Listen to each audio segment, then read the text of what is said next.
Disturbed frontman's photo reportedly lead to sudden concert ban. So just a little backstory, Disturbed's frontman actually signed a missile from that.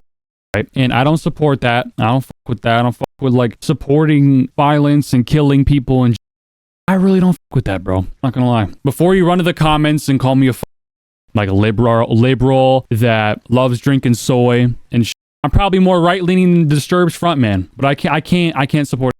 I can't. I'm not gonna do it. I'm not gonna sit here and support. But we really realize who owns him, right? Who the fuck owns him? Yeah. One of the biggest rock bands in the world is scheduled to play a sold-out arena show in Europe, but just days before they hit the stage, the local mayor steps in and personally cancels the concert. The reason? Not a problem with the venue, not a natural disaster, but because of the frontman's personal beliefs. That's the wild situation Disturbed is facing right now in Brussels, and it raises a huge question. Where's the line between public safety and artistic censorship? Here's what we know. Disturbed was set to play the Forest National Arena in Brussels, Belgium on October 15th as part of their massive 25th anniversary tour for their debut album, The Sickness. But according to reports from multiple Belgian news outlets, the show has been officially prohibited by the mayor of that town, Charles Spappens, who used a police order to shut it down. So why would a mayor take such a drastic step against a band like Disturbed? The answer goes back to frontman David Draymond's outspoken support for it. Last year, L, bro. That shit's a fucking L. Draymond, who is Jewish, visited an Israeli Defense Forces base amid the ongoing conflict in Gaza. During his visit, he was photographed signing an artillery shell on... I can't get down with this. I see why the mayor would cancel his show, right? I can't support this. This is just clearly supporting a... and I'm a free speech near an absolutist, but when it comes to inciting violence, promoting violence, I don't believe that should be allowed, right? And in which he wrote the words, Hamas. The photo quickly created controversy online. Draymond later doubled down, addressing the backlash directly. In a social media post, he wrote, "Yes, I signed one artillery shell at an base on the Gaza border. I wrote Hamas on it. I meant it, and I do it again." But that action did not sit well with officials in Brussels.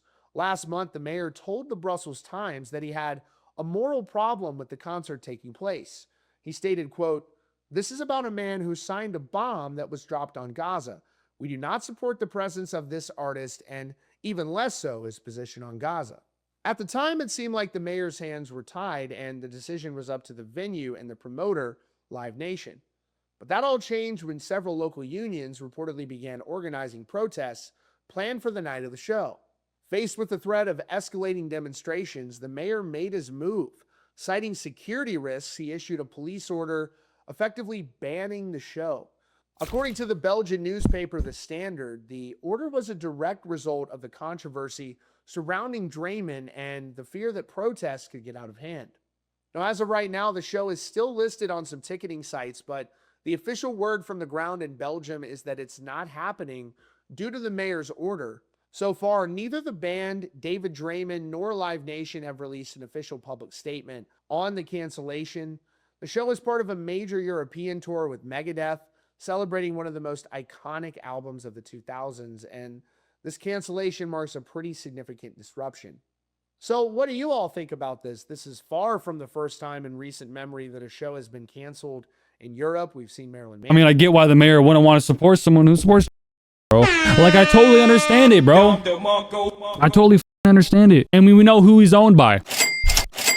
And he is, right? So I totally get it. I don't support that, right? I'm near a free speech absolutist, like I just said. But when it comes to supporting violence, supporting inciting violence, I don't believe that's where... No, I don't believe in that. No, I don't. I feel like that shouldn't be allowed in society. No, call me extreme for that, but I don't believe that.